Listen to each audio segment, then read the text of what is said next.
Hello everyone, welcome to my channel. ഇവിടെ നമ്മൾ cover ചെയ്യുന്ന സബ്ജക്റ്റ് എന്ന് പറയുന്നത് സോഫ്റ്റ്വെയർ ടെസ്റ്റിംഗ് ആണ്. സോഫ്റ്റ്വെയർ ടെസ്റ്റിങ്ങിൻ്റെ എല്ലാ ആസ്പെക്ട്സുകളും നമ്മൾ ഈ ഒരു പെർട്ടിക്കുലർ ട്യൂട്ടോറിയൽ സീരീസിൽ നമ്മൾ പഠിക്കും. അതുപോലെ തന്നെ ഒരു ടെസ്റ്റ് കണ്ടീഷൻസൊക്കെ എങ്ങനെ നമുക്ക് എഴുതാം, എങ്ങനെ നമുക്കതിനെ ഡോക്യുമെൻ്റ് ചെയ്യാം, അതുപോലെ ഒരു ഡിഫക്റ്റിനെ നമ്മൾ ഐഡൻറ്റിഫൈ ചെയ്താൽ എങ്ങനെ നമുക്കത് റിപ്പോർട്ട് ചെയ്യാം തുടങ്ങിയ എല്ലാ കാര്യങ്ങളും നമ്മൾ ഈ ഒരു സീരീസിൽ നമ്മൾ ഡിസ്കസ് ചെയ്യും, പഠിക്കുകയും ചെയ്യും. ഈ ടെസ്റ്റിങ്ങിൻ്റെ വേണ്ടി പ്രിപ്പയർ ചെയ്യുന്ന ഒട്ടുമിക്ക ആളുകൾക്കും ISTQB സർട്ടിഫിക്കേഷനെ പറ്റി അവർ വെൽ അവെയർ ആയിരിക്കുമെന്ന് വിചാരിക്കുന്നു. ISTQB എന്ന് പറയുന്നത് ഇൻ്റർനാഷണലി റെക്കഗ്നൈസ്ഡ് ആയിട്ടുള്ള സോഫ്റ്റ്വെയർ ടെസ്റ്റിംഗ് സർട്ടിഫിക്കേഷൻ പ്രൊവൈഡ് ചെയ്യുന്ന അസോസിയേഷനാണ്.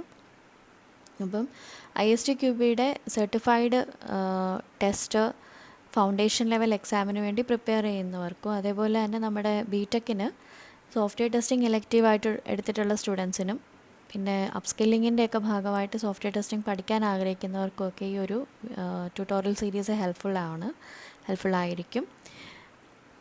So let's start with the fundamentals of testing. നമുക്ക് എല്ലാവർക്കും അറിയാം, നമ്മൾ എവിടെ ചെന്നാലും ഒരു സോഫ്റ്റ്വെയർ ആപ്ലിക്കേഷൻ്റെ പ്രസൻസ് നമുക്ക് എക്സ്പീരിയൻസ് ചെയ്യാൻ പറ്റുമല്ലേ.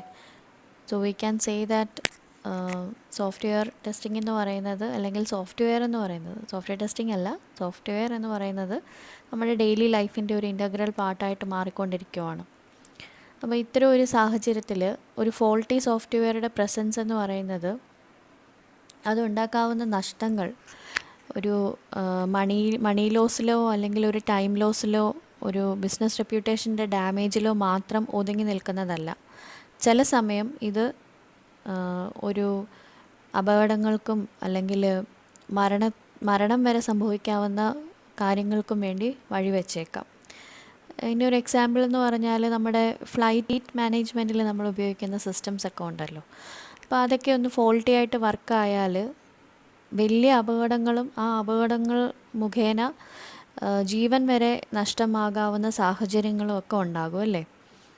അതുപോലെ തന്നെ നമ്മുടെ ഹെൽത്ത് കെയറിലൊക്കെ ഉപയോഗിക്കുന്ന മെഡിക്കൽ ഇമേജിംഗ് സിസ്റ്റംസ് ആണെങ്കിലോ, അല്ലെങ്കിൽ എന്തെങ്കിലും ഡയഗ്നോസിസിനൊക്കെ ഉപയോഗിക്കുന്ന റിയൽ ടൈം സിസ്റ്റംസൊക്കെ അത്തരമൊക്കെ സിസ്റ്റംസൊക്കെ ആണെങ്കിൽ വളരെ റിലയബിളായിട്ടും ആക്യുറേറ്റ് ആയിട്ടും ഓൺ ടൈമിലുമൊക്കെയാണ് അവർക്ക് റിസൾട്ട്സ് വേണ്ടുന്നത്. അപ്പം ഇത്തരം സോഫ്റ്റ്വെയർസൊക്കെ ഫോൾട്ടി ആയി പോവുക എന്ന് പറഞ്ഞാൽ പിന്നീട് അതിൽ നിന്നുണ്ടാകുന്ന ഡാമേജിനെ നമുക്കൊന്ന് കാൽക്കുലേറ്റ് ചെയ്യാൻ പോലും പറ്റാത്ത പോലെയുള്ളതായിരിക്കും. ഇവിടെയാണ് സോഫ്റ്റ്വെയർ ടെസ്റ്റിങ്ങിൻ്റെ ഇമ്പോർട്ടൻസ് വരുന്നത്. അപ്പോൾ എത്ര സിൻസിയറായിട്ട്, എത്ര ആക്യുറേറ്റ് ആയിട്ടും റിലയബിളായിട്ടുമാണ് നമ്മളൊരു ടെസ്റ്റിംഗ് ചെയ്യേണ്ടത് എന്നുള്ള അതിൻ്റെ ഒരു ഇൻറ്റൻസിറ്റി നമുക്ക് ഈ ഒരു ഇത്തരം കുറച്ച് സിനാരിയോസ് ഐഡൻറ്റിഫൈ ചെയ്യുന്നതിൽ കൂടെ നമുക്ക് മനസ്സിലാവും. സോ സോഫ്റ്റ്വെയർ ടെസ്റ്റിംഗ് എന്ന് പറയുന്നതും it refers to a set of activities to discover defects and to evaluate the quality of the software system. ഒന്ന്, നമ്മളുടെ ഡിഫെക്ട്സിനെ ഐഡൻറ്റിഫൈ ചെയ്യുക. രണ്ട്, ആ ഡിഫെക്ട്സിനെ ഐഡൻറ്റിഫൈ ചെയ്യുന്നത് വഴി നമ്മളുടെ ആപ്ലിക്കേഷൻ്റെ ക്വാളിറ്റി അസസ് ചെയ്യുക. അപ്പം ഇതെല്ലാം ചെയ്യുമ്പോൾ നമുക്ക് അത് ഇവൻച്വലി അത് നമ്മളെ ഹെൽപ്പ് ചെയ്യുന്നു to reduce the risk of software failure in its operational environment. അതായത് ഇത്തരത്തിൽ നമ്മൾ റിഗറസ് ആയിട്ട് ടെസ്റ്റ് ചെയ്ത് എറേഴ്സൊക്കെ ഫിക്സ് ചെയ്ത് വിടുന്ന ഒരു സോഫ്റ്റ്വെയർ എന്ന് പറയുന്നത് അതിൻ്റെ കസ്റ്റമറുടെ കയ്യിൽ ചെന്ന് അതിൻ്റെ ഓപ്പറേഷണൽ എൻവയോൺമെൻറ്റിൽ അത് വർക്ക് ചെയ്ത് തുടങ്ങുമ്പോൾ അതിൽ ഫെയിലിയേഴ്സ് വരാനുള്ള ആ ഒരു റിസ്കിനെ നമുക്ക് കുറയ്ക്കാനായിട്ട് ഒരു നല്ല ടെസ്റ്റിംഗ് വഴി നമുക്ക് സാധിക്കും. സോ ഇതെല്ലാമാണ് സോഫ്റ്റ്വെയർ ടെസ്റ്റിംഗ് എന്ന് പറയുന്ന ആക്ടിവിറ്റി കൊണ്ട് നമ്മൾ ഉദ്ദേശിക്കുന്നത്. ഓക്കെ,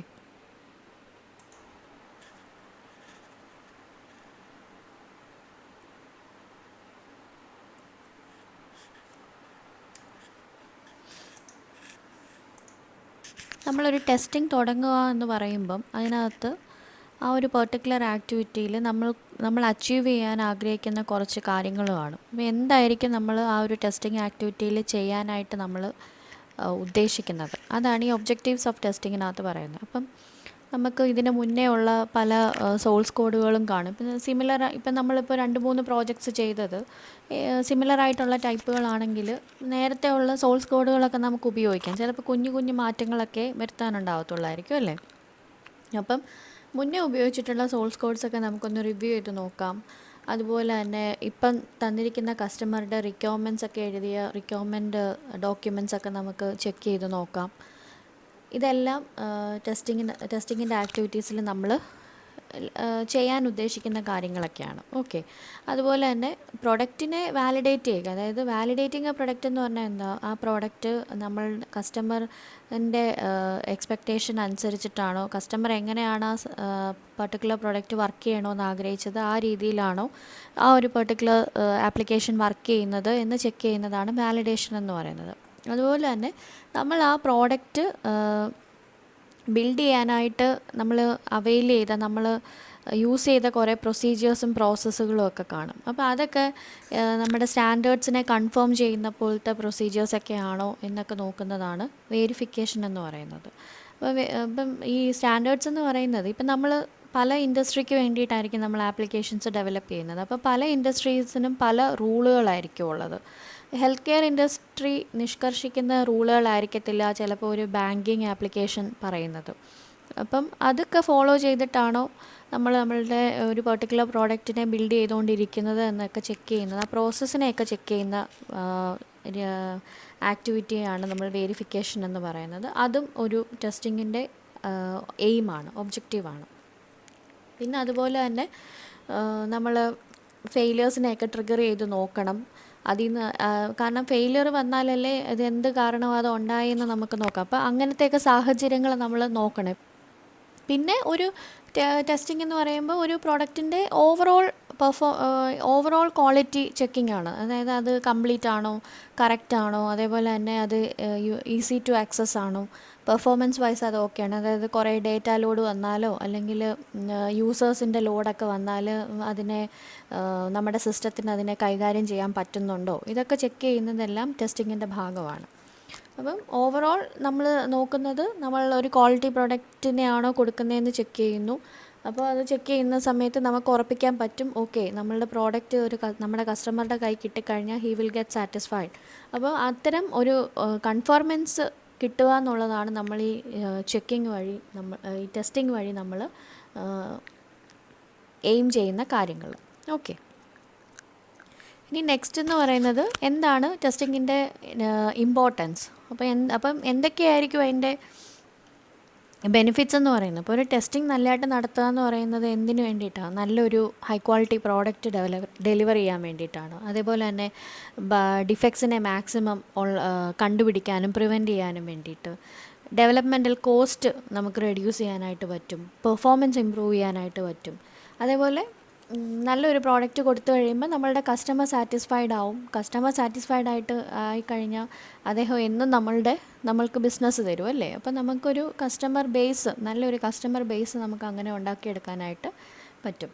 അപ്പം ക്വാളിറ്റി അഷ്വറൻസ് ഒന്നാമത്തെ കാര്യം. അതായത് നല്ലൊരു ഹൈ ക്വാളിറ്റി പ്രോഡക്റ്റ് ഡെലിവർ ചെയ്യുക. അതും ഒരു ഡിഫൈൻഡ് ആയിട്ടുള്ള ഒരു സ്കോപ്പ് ഓഫ് ടൈമിലും ബഡ്ജറ്റിലും ഒക്കെ ആയിട്ട് നമ്മളുടെ ഒരു പ്രോഡക്റ്റ് നല്ല ഹൈ ക്വാളിറ്റി ആയിട്ടുള്ള ഒരു പ്രോഡക്റ്റിനെ നമ്മൾ ഡെലിവർ ചെയ്ത് കൊടുക്കുന്നു. അതിന് വേണ്ടിയിട്ട് ടെസ്റ്റിംഗ് അത്യാവശ്യമാണ്. പിന്നെ അതുപോലെ തന്നെ ഒരു പ്രോഡക്റ്റിനെ ഡെവലപ്പ് ചെയ്തിട്ട് അങ്ങ് കസ്റ്റമറിന് കൊടുത്തു കഴിഞ്ഞാൽ പുള്ളി അത് അദ്ദേഹത്തിൻ്റെ പ്രിമിസസിൽ കൊണ്ടു ചെന്നിട്ട് അത് വർക്ക് ചെയ്യിക്കുന്ന സമയത്ത് അത് ഫെയിലിയർ ആയി പോകാനുള്ള സാധ്യതയുണ്ട്. അപ്പോൾ നല്ല ഒരു ടെസ്റ്റിംഗ് നടന്നു കഴിഞ്ഞാൽ ഒരു കറക്റ്റ് ഫോർമാറ്റിൽ അല്ലെങ്കിൽ ഒരു കറക്റ്റ് വേയിലൊരു ടെസ്റ്റിംഗ് നടന്നു കഴിഞ്ഞാൽ നമുക്ക് ഒരുപാട് ഡിഫെക്ട്സിനെ കണ്ടെത്താനും ഫിക്സ് ചെയ്യാനും പറ്റും, ക്വാളിറ്റി കൂട്ടാൻ പറ്റും. അപ്പോൾ കസ്റ്റമറുടെ കൈ ചെല്ലുമ്പം നമുക്ക് ഉറപ്പിക്കാം അതൊരിക്കലും ഒരു ഓപ്പറേഷണൽ എൻവയോൺമെൻറ്റിൽ ഫെയിലിയർ ആവത്തില്ല. അതുപോലെ തന്നെ റിസ്ക് മിറ്റിഗേഷനിൽ പറയുന്നത് പ്രൊഡക്ഷൻ ടൈമിൽ പോലും ഒരു കോസ്റ്റ്ലി ആയിട്ടുള്ള ഫെയിലിയേഴ്സ് ഒന്നും ഉണ്ടാവാതെ സഹായിക്കാനും ടെസ്റ്റിംഗ് സഹായിക്കും. അതുപോലെ തന്നെ ഒരു കോസ്റ്റ് എഫക്റ്റീവ്നെസ് എന്ന് പറഞ്ഞാൽ എന്താ, ഒരു നേരത്തെ തന്നെ, അതായത് നമ്മളിപ്പോൾ ഒരു ആപ്ലിക്കേഷൻ്റെ ഡെവലപ്മെൻറ്റ് സ്റ്റാർട്ട് ചെയ്യുന്ന സമയം മുതൽ തന്നെ നമ്മൾ അതിൻ്റെ പ്ലാനിങ് ഫേസ് മുതൽ തന്നെ ഒരു ചെറിയ രീതിയിൽ നമ്മൾ ടെസ്റ്റിംഗ് അപ്ലൈ ചെയ്താൽ ആദ്യമേ തന്നെ കണ്ടെത്താൻ പറ്റുന്ന കുഞ്ഞു കുഞ്ഞു തെറ്റുകളുണ്ട്. അതായത് ഇപ്പം വളരെ സിമ്പിളായിട്ടൊരു എക്സാമ്പിൾ പറഞ്ഞാൽ, നമ്മളൊരു കസ്റ്റമറുടെ റിക്വയർമെൻറ്റ് നമ്മളത് എഴുതിയെടുത്ത സമയത്ത് അദ്ദേഹം പറഞ്ഞതിനെ നമ്മൾ ചിലപ്പോൾ റോങ് ആയിട്ടായിരിക്കും അത് പെർസീവ് ചെയ്തത്, അല്ലെങ്കിൽ ഒരു കമ്മ്യൂണിക്കേഷൻ ഗ്യാപ്പിൻ്റെ കമ്മ്യൂണിക്കേഷൻ ഗ്യാപ്പിൽ ചിലപ്പോൾ നമുക്കത് തെറ്റായിട്ടാണ് അതിനെ മനസ്സിലായത്. അപ്പോൾ നമ്മൾ തെറ്റായ രീതിയിൽ അത് എഴുതി വെക്കുന്നത്. ഓക്കെ, അപ്പം ഇങ്ങനെ അതിൽ കൂടെ പിന്നീട് അങ്ങോട്ട് പോയാൽ എന്ത് സംഭവിക്കും? അതിലൂടെ അങ്ങോട്ട് പോയി കഴിഞ്ഞ് കഴിഞ്ഞാൽ അത് റോങ് ആയിട്ടുള്ള ഒരു ഫങ്ഷനാലിറ്റി അതിൻ്റെ ഡിസൈനിലോട്ട് വരുമ്പം, സിസ്റ്റത്തിൻ്റെ ഡിസൈനിലോട്ട് വരുമ്പം ഈ ഒരു എഴുതിയെടുത്ത സംഭവത്തിനെ വെച്ചിട്ടായിരിക്കും ഡിസൈൻ ചെയ്യുന്നത്. ആ ഒരു ഡിസൈനിനെ ബേസ് ചെയ്തിട്ടായിരിക്കും ഒരു ഫങ്ഷൻ ഇംപ്ലിമെൻ്റ് ചെയ്യുന്നത്. അപ്പോൾ ആ ഫങ്ഷൻ തെറ്റിപ്പോയി, ഡിസൈൻ തെറ്റിപ്പോയി, എല്ലാം തെറ്റിപ്പോയി അല്ലേ? അപ്പം ആദ്യമേ തന്നെ നമ്മളൊരു ടെസ്റ്റിംഗ് കൊടുത്താൽ ഈ ഒരു ഇപ്പോൾ ഒരു ടെസ്റ്റർ ആദ്യമേ തന്നെ ഉണ്ട്. അപ്പം പുള്ളിയും എന്ത് ചെയ്തു, ഇത് വായിച്ചപ്പോൾ എന്തെങ്കിലും സംശയം, അതായത് കസ്റ്റമർ തന്ന റിക്വയർമെൻറ്റ് എഴുതിയെടുത്ത റിക്വയർമെൻറ്റ് ഡോക്യുമെൻ്റ് ഉണ്ടല്ലോ, അത് വായിച്ചപ്പോൾ തന്നെ പുള്ളിക്കൊരു സംശയം തോന്നി. ഉടനെ തന്നെ അത് കസ്റ്റമറിനോട് വെരിഫൈ ചെയ്തു. അല്ലെങ്കിൽ അവിടെ തന്നെ വെച്ചാൽ തെറ്റ് തിരുത്തപ്പെടുമ്പോൾ പിന്നെ ഒരു ഡിസൈനിലൊരു പ്രോബ്ലം വരുന്നില്ല, ഫങ്ഷനിലൊരു പ്രോബ്ലം വരുന്നില്ല. അപ്പം പിന്നീട് വന്ന ആ എഫേർട്ടെല്ലാം കറക്റ്റായിട്ട് തന്നെ അങ്ങ് മൂവ് ആവും. ഓക്കെ, ഒരു എഫേർട്ടും ഒരു എടുത്ത സമയമോ നമ്മൾ അതിന് ചിലവാക്കിയ എഫേർട്ടോ ഒന്നും നഷ്ടമാകാനായിട്ട് പോകത്തില്ല. ഓക്കെ, അപ്പോൾ ഇതാണ് ടെസ്റ്റിങ്ങിൻ്റെ ഇമ്പോർട്ടൻസ് എന്ന് പറയുന്നത്. അപ്പം ഒബ്വിയസ്ലി കസ്റ്റമർ നല്ല ക്വാളിറ്റി പ്രോഡക്റ്റ് കിട്ടുമ്പോൾ, അല്ലെങ്കിൽ അദ്ദേഹത്തിൻ്റെ എക്സ്പെക്റ്റേഷന് അപ്പുറമായിട്ട് നല്ലതായിട്ട് പ്രവർത്തിക്കുന്ന ഒരു പ്രോഡക്റ്റ് കിട്ടുമ്പോൾ അദ്ദേഹം സാറ്റിസ്ഫൈഡ് ആവും. അപ്പം എന്ത് ചെയ്യും, ക്ലിയർ ആണ്, അദ്ദേഹം എന്ത് ചെയ്യും, വേർഡ് ഓഫ് മൗത്ത് റെക്കമെൻഡേഷൻ നമ്മുടെ പ്രോഡക്റ്റ്സ്, നമ്മുടെ സർവീസ്, നമ്മുടെ കമ്പനിയെ പറ്റി നടത്തും.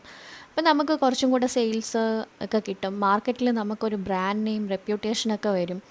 നമ്മുടെ ബിസിനസ് അങ്ങനെ ഒപ്റ്റിമൈസ് ആകും. അങ്ങനെ ഇതെല്ലാം തന്നെ ടെസ്റ്റിങ്ങിൻ്റെ ബെനിഫിറ്റ്സ് ആണ്. ടെസ്റ്റിങ്ങിൻ്റെ ഭാഗമായിട്ട് ഒരു കിട്ടുന്ന ഓരോ പെർക്സ് ആണ് ശരിക്കും പറഞ്ഞാൽ ഇതെല്ലാം തന്നെ. ഓക്കെ, ഇനി ടെസ്റ്റിങ്ങും ഡീബഗിങ്ങും എന്ന് പറഞ്ഞാൽ ഒരേ ഫാമിലിയിൽ പെടുന്ന രണ്ടാളുകളാണ്. അപ്പോൾ ഇതിലെന്താ ചെയ്യുന്നതെന്ന് വെച്ചാൽ, ടെസ്റ്റിംഗ് എന്ന് പറയുന്നത് തെറ്റ് കണ്ടുപിടിക്കുന്നു, ഡീബഗിങ് എന്ന് പറഞ്ഞാൽ ആ തെറ്റിനെ തിരുത്തുന്നു. അപ്പോൾ ടെസ്റ്റിങ്ങിന് ടെസ്റ്റേഴ്സ് ആയിരിക്കും ചെയ്യുന്നത്, ഡീബഗിങ് ഡെവലപ്പേഴ്സ് ആയിരിക്കും ചെയ്യുന്നത്. ടെസ്റ്റിങ്ങിൽ തന്നെയും യൂണിറ്റ് ടെസ്റ്റിംഗ് ഒക്കെ നമ്മുടെ ഡെവലപ്പേഴ്സാണ് ചെയ്യുന്നത്. ബിക്കോസ് അത് കോഡുമായിട്ടുള്ള ഒരു ഡയറക്റ്റ് ഡീലിംഗ് ആണ്. അപ്പം അത് ഡെവലപ്പേഴ്സാണ് യൂണിറ്റ് ടെസ്റ്റിംഗ് ഒക്കെ ചെയ്യുന്നത്. എന്നിരുന്നാൽ തന്നെയും ടെസ്റ്റേഴ്സ് കണ്ടെത്തുന്ന ഡിഫക്ട്സിനെ നമ്മൾ ഡെവലപ്പേഴ്സിന് പാസ് ചെയ്യും. ഡെവലപ്പേഴ്സ് എന്ത് ചെയ്യും, ആ ഡിഫക്റ്റ്, ആ ഫെയിലിയർ വന്ന വഴി ഒന്നും കൂടെ അത് സ്റ്റെപ്സൊക്കെ ഒന്നും കൂടെ ആവർത്തിച്ച് നോക്കും. എന്നിട്ട് അതിൻ്റെ റൂട്ട് കോസ് എന്തുവാന്ന് പഠിക്കും. ആ റൂട്ട് കോസിനെ ഫിക്സ് ചെയ്യും. അതോടുകൂടി ആ ഡിഫക്റ്റ് തീരും. ഇതാണ് ടെസ്റ്റിങ്ങും ഡീബഗിങ്ങും തമ്മിലുള്ള വ്യത്യാസം. ഓക്കെ, ഇനി ടെസ്റ്റിംഗ് പ്രിൻസിപ്പിൾസ് എന്ന് പറഞ്ഞു. അപ്പോൾ ഇതിൽ പറയുന്നത് എന്താണെന്ന് വെച്ചാൽ, ടെസ്റ്റിംഗ് എപ്പോഴും കുറച്ച് തത്വങ്ങൾ, ടെസ്റ്റിങ്ങുമായിട്ട് റിലേറ്റ് ചെയ്തിരിക്കുന്ന കുറച്ച് തത്വങ്ങൾ. അപ്പോൾ അതിൽ ഒന്നാമത്തേന്ന് പറഞ്ഞാൽ, ടെസ്റ്റിംഗ് എപ്പോഴൊക്കെ നടത്തുന്നോ അപ്പോഴൊക്കെ നമുക്കൊരു ഡിഫക്റ്റിനെ കിട്ടാനുള്ള പോസിബിലിറ്റിയാണ് ഹൈ. അല്ലാതെ ഒരിക്കലും ടെസ്റ്റിംഗ് ചെയ്യുമ്പം ഒരു തെറ്റും ഇല്ലാതെ ഒന്നും ഇരിക്കത്തില്ല. എന്തെങ്കിലുമൊക്കെ തെറ്റുകൾ നമുക്ക് കണ്ടുപിടിക്കാനായിട്ട് പറ്റും. അതുപോലെ തന്നെ ഈ ടെസ്റ്റിംഗ് ഒരുപാട് നമ്മൾ ചെയ്തു, ഡിഫക്ട്സ് ഒരുപാട് നമ്മൾ കണ്ടെത്തി, ഒരുപാട് ഡിഫക്ട്സിനെ നമ്മൾ ഫിക്സ് ചെയ്തു എന്നും വെച്ചിട്ട് നമുക്കൊരിക്കലും പറയാൻ പറ്റത്തില്ല നമ്മുടെ സിസ്റ്റം എന്ന് പറയുന്നത് ഡിഫക്റ്റ് ഫ്രീ ആണ് എന്ന് പറയാൻ പറ്റത്തില്ല. രണ്ടാമത്തെ പോയിൻ്റ് എന്ന് പറഞ്ഞാൽ, എക്സോസ്റ്റീവ് ടെസ്റ്റിംഗ് ഈസ് ഇമ്പോസിബിൾ. എന്ന് വെച്ചാൽ ഒരു സോഫ്റ്റ്വെയർ സിസ്റ്റത്തിനെ പോലും നമുക്ക് എല്ലാ പോസിബിൾ ഇൻപുട്ട് കോമ്പിനേഷൻസിലും നമുക്ക് ടെസ്റ്റ് ചെയ്യാനായിട്ട് പറ്റത്തില്ല. എല്ലാ കോമ്പിനേഷൻസിലും ടെസ്റ്റ് കണ്ടീഷൻസ് എഴുതി, ടെസ്റ്റ് ഡേറ്റ ഇട്ട് നമുക്ക് ഒരു സോഫ്റ്റ്വെയർ സിസ്റ്റത്തിനെ പോലും നമുക്ക് അത്രയും കംപ്ലീറ്റ് ആയിട്ട് ചെക്ക് ചെയ്യാനായിട്ട് പറ്റത്തില്ല. അതാണ് എക്സോസ്റ്റീവ് ടെസ്റ്റിംഗ് ഈസ് ഇമ്പോസിബിൾ എന്ന് പറയുന്നത്. അടുത്തത്, early testing saves time and money എന്ന് പറയുന്നത് ഞാൻ നേരത്തെ പറഞ്ഞതുപോലെ, ആദ്യമേ തുടക്കത്തിലെ കണ്ടുപിടിക്കുന്ന തെറ്റുകൾ അന്നേരം അത് കുഞ്ഞതായിരിക്കും. അപ്പം അത് അന്നേരം നമ്മളങ്ങ് തിരുത്തി പോയാൽ പിന്നീട് അതിൽ നിന്നുണ്ടാകുന്ന വലിയ വലിയ തെറ്റുകളെ നമുക്ക് പ്രിവെൻറ്റ് ചെയ്യാനായിട്ട് പറ്റും. അതുവഴി നമുക്ക് നമ്മളുടെ സമയവും പണവും എല്ലാം നമുക്ക് ലാഭിക്കാനായിട്ട് പറ്റും. നെക്സ്റ്റ് എന്ന് പറഞ്ഞാൽ defects cluster together. Defects clustering എന്ന് പറയുന്നത്, അത് പറയുന്നത് എന്താണെന്ന് വെച്ചാൽ, ഒരു ചെറിയ ശതമാനം സോഫ്റ്റ്വെയറിൻ്റെ ഒരു മൊഡ്യൂളിൽ നിന്നായിരിക്കും നമുക്ക് ഒരു ഭൂരിഭാഗവും എറേഴ്സ് കിട്ടുന്നത്. ഓക്കെ, അതിപ്പോൾ ഇതിനെ റിലേറ്റ് ചെയ്ത് പറയുന്ന ഒരു പ്രിൻസിപ്പിളുണ്ട്, പാരറ്റോ പ്രിൻസിപ്പിൾ എന്ന് പറയും. PARETO, ഇതാണ് അതിൻ്റെ സ്പെല്ലിംഗ്. അപ്പോൾ ഈ പ്രിൻസിപ്പിൾ സ്റ്റേറ്റ് ചെയ്യുന്നത് എന്താണെന്ന് വെച്ചാൽ, 80% of defects comes from 20% of modules. Okay, 20% ഏരിയയിൽ നിന്നായിരിക്കും നമുക്ക് 80% തെറ്റുകളെയും നമുക്ക് ഐഡൻറ്റിഫൈ ചെയ്ത് കിട്ടാൻ സാധ്യത. അതാണ് ഡിഫെക്ട്സ് ക്ലസ്റ്ററിംഗ് എന്ന് പറയുന്നത്. അടുത്തത് ബിവെയർ ഓഫ് പെസ്റ്റിസൈഡ് പാരഡോക്സ് അല്ലെങ്കിൽ ടെസ്റ്റ് വെയർ ഔട്ട് എന്ന് പറയുന്നതിൻ്റെ അർത്ഥം എന്താണെന്ന് വെച്ചാൽ, നമുക്കറിയാം ഈ കീടനാശിനി പ്രയോഗം കുറേ നാൾ കഴിയുമ്പോഴത്തേക്കും എന്ത് സംഭവിക്കും, അതിന് ആ ഒരു ഇൻസെക്ട്സിൻ്റെ മേളിൽ ഒരു ഇൻഫ്ലുവൻസും ഇല്ലാതായിട്ട് വരും, ഒരു എഫക്റ്റും ഉണ്ടാവത്തില്ല. അപ്പം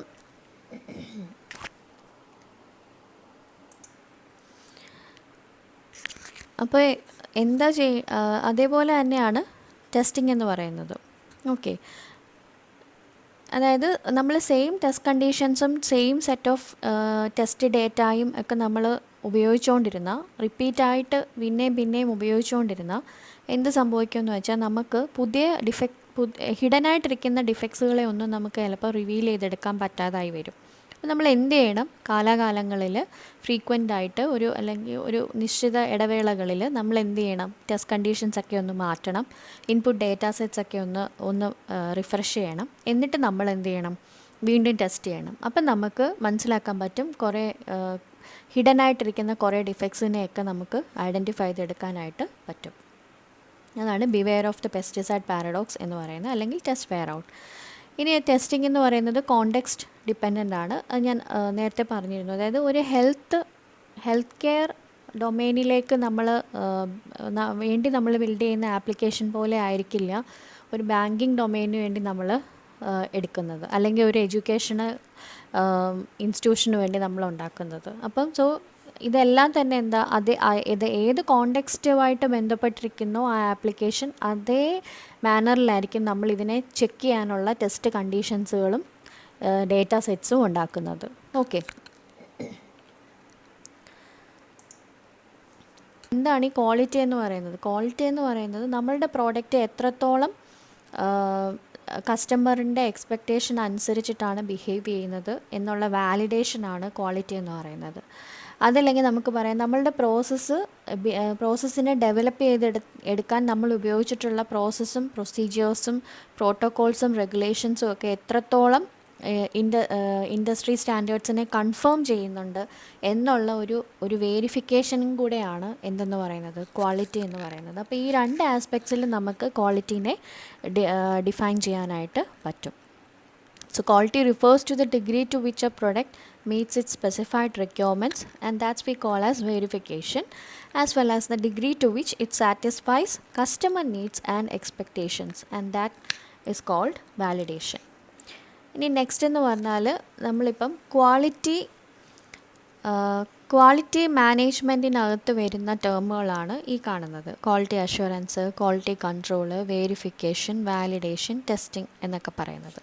അപ്പോൾ ഈ ക്വാളിറ്റി അഷ്വറൻസ് എന്ന് പറയുന്നത് എപ്പോഴും ഒരു ഡിഫക്റ്റ് വരാതെ നോക്കുന്ന ഒരു ആക്ടിവിറ്റിയാണ്. ഡിഫക്റ്റ് ഉണ്ടാവാതെ നോക്കുക എന്നുള്ളതാണ് ക്വാളിറ്റി അഷ്വറൻസ് ഫോക്കസ് ചെയ്യുന്നത്. So it is a process oriented. അതായത് അതിനൊരു ഉദാഹരണം പറഞ്ഞാൽ, നമുക്കിപ്പോൾ ഒരു വീട് വെക്കാൻ നമ്മൾ വെക്കുന്ന സ്ഥലത്തിനെ അനുസരിച്ച് കോർപ്പറേഷനെങ്കിൽ അങ്ങനെ, അല്ലെങ്കിൽ പഞ്ചായത്തെങ്കിൽ അങ്ങനെ. അപ്പം അവർ പറയുന്ന കുറച്ച് റൂളുകൾ കാണും. ഈ അതിരിൽ നിന്ന് ഇത്ര വിട്ട് വേണം എന്നൊക്കെ നമ്മൾ കേൾക്കത്തില്ലേ? അതേപോലെ തന്നെ ഇന്ന സംഭവങ്ങൾ, മഴക്കുഴികൾ വേണം, അങ്ങനെയൊക്കെയുള്ള കാര്യങ്ങളൊക്കെ നമ്മൾ ഓരോ റൂൾസ് റെഗുലേഷൻസൊക്കെ ഉണ്ടല്ലോ. അപ്പം ഇതിനെയൊക്കെ വെച്ചിട്ട് പിന്നെ അത് കഴിഞ്ഞാൽ പിന്നെ എന്താ, ഫൗണ്ടേഷൻ വേണം, ബേസ്മെൻറ്റ് വേണം, പിന്നെ ഇത് ഓരോന്നിനും ഓരോ സമയമുണ്ട്, കട്ട കെട്ടണം, അത് കഴിഞ്ഞിട്ട് പ്ലാസ്റ്ററിങ് ചെയ്യണം, അല്ലെങ്കിൽ പ്ലാസ്റ്ററിങ് ചെയ്യുന്നതിന് മുന്നേ നമ്മൾ വയറ് വലിക്കണം ഇലക്ട്രിക്കലിൻ്റെ. അപ്പം ഇങ്ങനെയൊക്കെയുള്ള ഓരോ പ്രൊസീജിയേഴ്സ് ഉണ്ട്, ഒരു ഫ്ലോ ഉണ്ട്.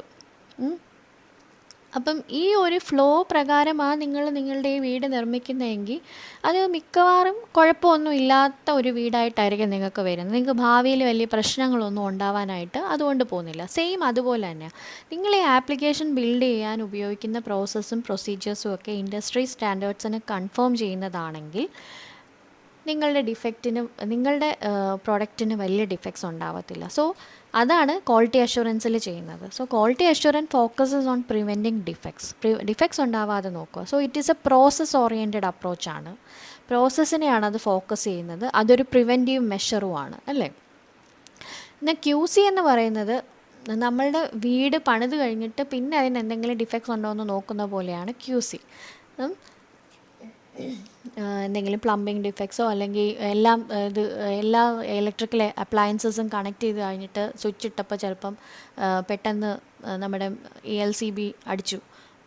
അപ്പോൾ അങ്ങനെയൊക്കെയുള്ള വരുന്നതെന്ന് പറയുന്നത് പിന്നെ ക്വാളിറ്റി കൺട്രോളിൻ്റെ ഭാഗമായിട്ട്, അല്ലെങ്കിൽ പ്ലംബിംഗ് എല്ലാം കഴിഞ്ഞു, എല്ലാം ഫിറ്റിങ്സ് നടത്തി, ഒരു ടാപ്പ് തുറന്നപ്പോൾ അതിനകത്ത് വെള്ളം വരുന്നില്ല, അപ്പോൾ അതാണ് ക്വാളിറ്റി കൺട്രോൾ എന്ന് പറഞ്ഞത്. സിമിലർലി ഒരു സോഫ്റ്റ്വെയർ ആപ്ലിക്കേഷൻ്റെ ക്വാളിറ്റി കൺട്രോൾ എന്ന് പറഞ്ഞാൽ ആ സോഫ്റ്റ്വെയർ ആപ്ലിക്കേഷൻ ഡെവലപ്പ് ചെയ്ത് കഴിഞ്ഞിട്ട് അതിനെ എക്സിക്യൂട്ട് ചെയ്ത് നോക്കുമ്പം അത് കസ്റ്റമറിൻ്റെ എങ്ങനെയാണോ ആ പ്രൊഡക്റ്റ് വർക്ക് ചെയ്യുന്ന കസ്റ്റമർ എക്സ്പെക്റ്റ് ചെയ്തത് അതുപോലെയാണോ വർക്ക് ചെയ്യുന്നത്, അതിൻ്റെ ബിഹേവിയർ അതുപോലെയാണോ എന്നാണ് QC ചെക്ക് ചെയ്യുന്നത്. So QC focuses on identifying and correcting the defects. അപ്പോൾ അതൊരു പ്രൊഡക്റ്റ് ഓറിയൻറ്റഡ് അപ്രോച്ചാണ്. പ്രൊഡക്റ്റിനെയാണ് നമ്മൾ അവിടെ ടെസ്റ്റ് ചെയ്യുന്നത്. So it is a corrective measure to. ഇനി വെരിഫിക്കേഷൻ എന്ന് പറയുന്നത് it focuses on ensuring that the software product has been build correctly. ഞാൻ നേരത്തെയും വെരിഫിക്കേഷനും വാലിഡേഷനും എക്സ്പ്ലെയിൻ ചെയ്തതാണ്. ലൈക്ക് വെരിഫിക്കേഷൻ എന്ന് പറയുന്നത് ഈ ഒരു പ്രോഡക്റ്റ് കറക്റ്റായിട്ടാണോ നമ്മൾ ബിൽഡ് ചെയ്തെടുത്തിരിക്കുന്നത് എന്നുള്ളതാണ് വെരിഫിക്കേഷൻ ഫോക്കസ് ചെയ്യുന്നത്. So verification answers the question, are we building the product right? നമ്മൾ കറക്റ്റായിട്ടാണോ പ്രൊഡക്റ്റിനെ ഡെവലപ്പ് ചെയ്യുന്നത്? അതാണ് വെരിഫിക്കേഷൻ ഫോക്കസ് ചെയ്യുന്നത്. വാലിഡേഷൻ ഫോക്കസ് ചെയ്യുന്നത് are we building the right product? നമ്മൾ ശരിയായ പ്രൊഡക്റ്റിനെയാണോ ഉണ്ടാക്കിയിരിക്കുന്നത് എന്ന് ചെക്ക് ചെയ്യുന്നതാണ് validation. So validation focuses on ensuring that the software product meets the users needs and expectation. Testing എന്ന് പറയുന്നത് ക്വാളിറ്റി കൺട്രോളിൻ്റെ ഒരു സബ്സെറ്റായിട്ട് നമ്മൾ കൺസിഡർ ചെയ്യും. ടെസ്റ്റിങ്ങിനകത്ത് എന്താ ചെയ്യുന്നത്? പ്രൊഡക്റ്റ് വാലിഡേഷൻ ചെയ്യുന്നത് by executing a set of procedures, test conditions on a set of input data. എന്നിട്ട് ഡിഫെക്ട്സിനെ ഐഡൻറ്റിഫൈ ചെയ്യും. ഫെയിലിയേഴ്സിനെ ട്രിഗർ ചെയ്യാനായിട്ട് മാക്സിമം ശ്രമിക്കും. ഫെയിലിയർ ട്രിഗർ ആവുന്നുണ്ടെങ്കിൽ നമുക്ക് ഡിഫെക്ട്സിനെ കിട്ടും. അതാണ് ടെസ്റ്റിങ്ങിൽ നമ്മൾ ചെയ്യുന്നത്. ഓക്കെ, നെക്സ്റ്റ് നമ്മൾ ടെസ്റ്റിങ്ങിൽ കാണുന്ന കുറച്ച് ടേംസാണ് എറേഴ്സ്, ഡിഫെക്റ്റ്, ബഗ്, ഫോൾട്ട്, ഫെയിലിയറൊക്കെ. ഈ ഹ്യൂമൻ മെയ്ഡ് മിസ്റ്റേക്സ് ആണ് മോസ്റ്റ്ലി എറേഴ്സായിട്ട് നമ്മൾ കൺസിഡർ ചെയ്യുന്നത്. അപ്പോൾ അതെന്ന് പറയുമ്പോൾ എന്തെങ്കിലും ഡിസൈൻ ഇഷ്യൂസ് ആകാം, അതല്ലെങ്കിൽ ഇംപ്ലിമെൻറ്റേഷൻ്റെ സമയത്ത് വന്ന എന്തെങ്കിലും ഇഷ്യൂസ് ആകാം, അല്ലെങ്കിൽ റിക്വയർമെൻറ്റ് ഗ്യാതറിങ്ങിൻ്റെ സമയത്ത്, അല്ലെങ്കിൽ നമ്മൾ ക്ലയൻറ്റുമായിട്ടൊക്കെ മീറ്റിംഗ് വെച്ചിട്ട് റിക്വയർമെൻറ്റ് നമ്മൾ ഗ്യാദർ ചെയ്യുന്ന സമയത്ത്, നോട്ട് ഡൗൺ ചെയ്യുന്ന സമയത്ത് എന്തെങ്കിലും സിനാരിയോസൊക്കെ മിസ്സിങ് ആയി പോകുമ്പം അത് പിന്നെ നമ്മൾ ഇംപ്ലിമെൻറ്റ് ചെയ്യാൻ പോത്തില്ലല്ലോ. അപ്പം അങ്ങനെയൊക്കെ വരുന്ന ഇഷ്യൂസാണ് ഈ എറേഴ്സായിട്ട് പറയുന്നത്. പിന്നെ ഹ്യൂമൻ മിസ്റ്റേക്സ് പല കാരണങ്ങൾ കൊണ്ട് വരാം. പല എക്സ്റ്റേണൽ ഫാക്ടേഴ്സ് ഉണ്ട്.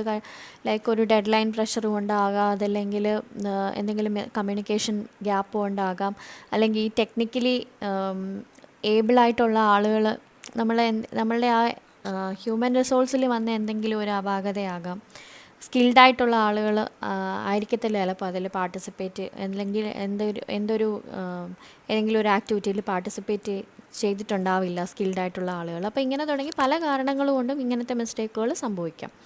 സോ എറേഴ്സ് എന്ന് പറഞ്ഞാൽ ഹ്യൂമൻ മിസ്റ്റേക്സ് ആണ്. ഡിഫെക്റ്റ് എന്ന് പറഞ്ഞാൽ നമ്മൾ എക്സ്പെക്റ്റ് ചെയ്തത് നമുക്ക് കിട്ടിയതുമായിട്ടുള്ള റിസൾട്ടുകൾ തമ്മിലുള്ള വ്യത്യാസത്തിനെയാണ് നമ്മൾ ഡിഫെക്റ്റ് എന്ന് പറയുന്നത്. So it is A failure.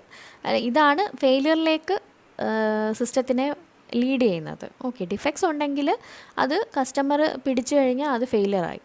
Okay, ഡിഫെക്ട്സിനെ ടെസ്റ്ററിൻ്റെ കൈ കിട്ടിക്കഴിഞ്ഞാൽ അത് നോട്ട് ചെയ്ത് ഡെവലപ്പേഴ്സിനെ വിട്ട് ഡെവലപ്പേഴ്സ് അത് ഡീബഗ് ചെയ്യും. പക്ഷേ ഇൻ കേസ് അത് ടെസ്റ്റേഴ്സിൻ്റെ കയ്യിൽ നിന്ന് അത് വഴുതി പോയെങ്കിൽ അത് നേരെ കസ്റ്റമറിൽ ചെന്നാൽ ലാൻഡ് ചെയ്യുന്നത്. കസ്റ്റമർ അദ്ദേഹത്തിൻ്റെ ഓപ്പറേഷണൽ എൻവയോൺമെൻറ്റിൽ അദ്ദേഹത്തിൻ്റെ കമ്പനിയിലിട്ട് നമ്മുടെ സോഫ്റ്റ്വെയർ റൺ ചെയ്യിച്ച് നോക്കുമ്പം ഈ ഡിഫെക്ട്സ് അപ്പോഴും അവിടെ ഉണ്ടെങ്കിൽ കസ്റ്റമർ ഉദ്ദേശിക്കുന്ന ഒരു റിസൾട്ട് കിട്ടത്തില്ല. അപ്പോൾ കസ്റ്റമർ പറയും the system is A failure ആയിപ്പോയി എന്ന് പറയും അല്ലേ. ഇനി ഫോൾട്ട് എന്ന് പറയുന്നത് നമ്മൾ ചെയ്ത എന്തെങ്കിലും ഒരു തെറ്റായിട്ടുള്ള ഒരു നമ്മൾ ചെയ്തു വെച്ച എന്തെങ്കിലും ഒരു തെറ്റായിട്ടുള്ള ഫങ്ഷനോ ഡേറ്റ ഡെഫിനിഷനോ എന്തെങ്കിലും ഒരു ഇൻകറക്റ്റ് ആയിട്ടുള്ള ഒരു സ്റ്റെപ്പോ ആ ഒരു പെർട്ടിക്കുലർ ആപ്ലിക്കേഷനെ നമ്മൾ വിചാരിക്കാത്ത പോലെ ഒരു അൺആൻറ്റിസിപ്പേറ്റഡ് മാനറിൽ ആ പ്രോഡക്റ്റ് വർക്ക് ചെയ്യാനായിട്ട് ഇടവരുത്തിയാൽ നമ്മൾ ആ ഒരു പെർട്ടിക്കുലർ സ്റ്റെപ്പിനെയോ ഡേറ്റ ഡെഫിനിഷനെയോ അല്ലെങ്കിൽ ആ ഒരു പ്രോസസ്സിനെയോ നമ്മൾ പറയുന്ന പേരാണ് ഫോൾട്ട്, ഒരു തെറ്റ്. ബഗ് എന്ന് പറയുന്നത് മെയിൻലി കോഡിംഗ് എറേഴ്സിൽ നിന്നും വരുന്ന റിസൾട്ട്സിനെയാണ് നമ്മൾ ബഗ് എന്ന് പറയുന്നത്. ഫെയിലിയർ എന്ന് പറയുന്നത് when A defect bypasses the tester and lands on the reaches the end customer, then we can say it is a failure. അപ്പോൾ ഫെയിലിയർ എന്ന് പറയുന്നത് ഒരു ഡിഫക്റ്റ് ടെസ്റ്ററിനെ ബൈപ്പാസ് ചെയ്ത് കസ്റ്റമറിലേക്ക് എത്തിച്ചേരുവാണെങ്കിൽ we can say it is a failure. So ടെസ്റ്റിങ്ങിൻ്റെ കുറേ കൂടി ഇൻഫോർമേഷൻസുമായിട്ട് ഇനി വരുന്ന വീഡിയോസിൽ കാണാം. So thanks for watching.